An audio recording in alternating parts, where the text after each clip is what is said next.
Welcome back, folks. Another episode of Jamin's Daily. My Aggies lost. They choked. They had a chance to go 12-0, beat their rivals, and finish off an epic season, and they couldn't do it. But, you know, it's okay. We had a great season. We're going to the playoffs. And so I'm happy for that, considering this was Thanksgiving weekend or week. So I was thankful that we've had a good season and we're making the playoffs.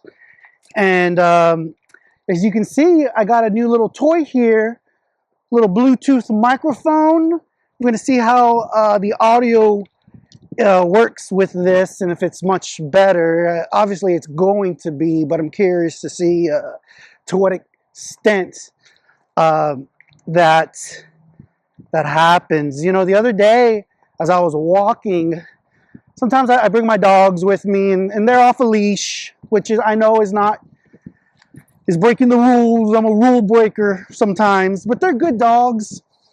They're well behaved. They don't run off. They're dog friendly and people friendly. So I feel real comfortable just walking around the block with my dogs. Well, the other day, man, it's windy. The other day, some lady, I came across a Karen. And, you know, it's one of those moments where it's like, man, I've been waiting for this moment all my life with this Karen. And it was, you know, you would have thought my dog shit in her yard or something. But no, she was just like, hey, your dogs are going to chase cats and they should be on a leash. It was pretty funny. Anyways, those things happen. But, you know, I've been living in this neighborhood for 20 years. And that's really the first time anybody's ever really confronted me about, you know, my dog not being on a leash.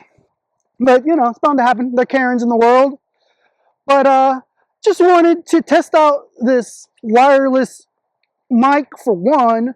Two, let all the Ags in the world know that, you know, the season's not over. We got screwed. We lose one game at the end.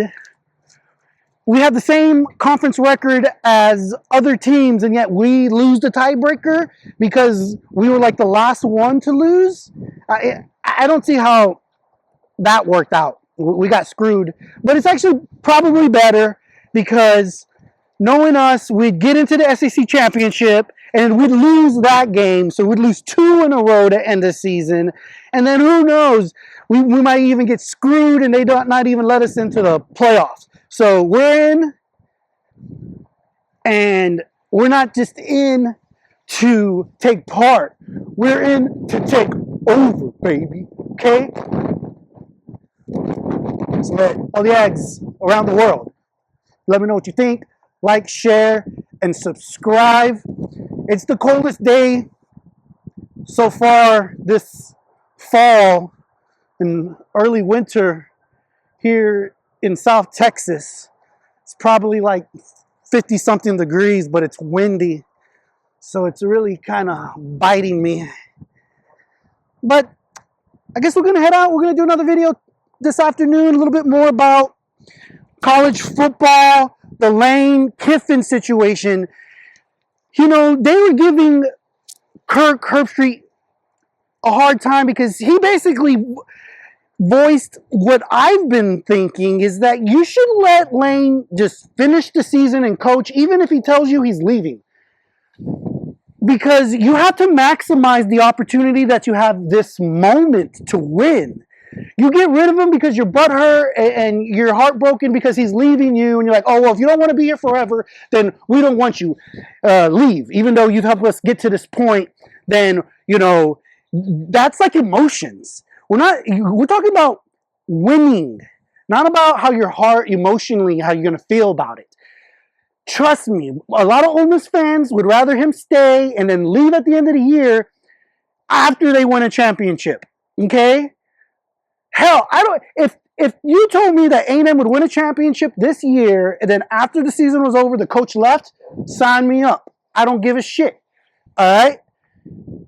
And these Ole Miss fans think that what this is going to come around all the time. They get rid of Lane.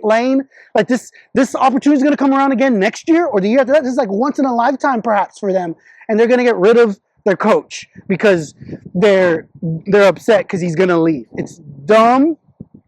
You don't need the coach there to recruit nowadays because of the portal. The whole recruiting and the timeline for recruiting has completely changed.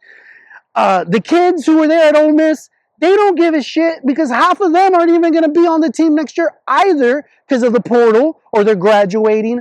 So they want, I guarantee if you did a poll and you voted, if the players want him there, it would be, a vast majority would say yes. But you know what? What's actually sad about this situation is that it's not about the players. And it shouldn't be. You know why? Because half of these players, they're not really loyal either to the program or anything about that. So really, it should be about just W, baby, winning. Okay?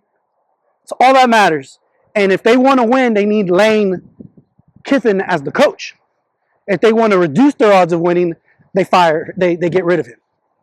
So, heard it first here, Jameis Daily. Let me know, like, share, and subscribe. Until the next time, the best is yet to come.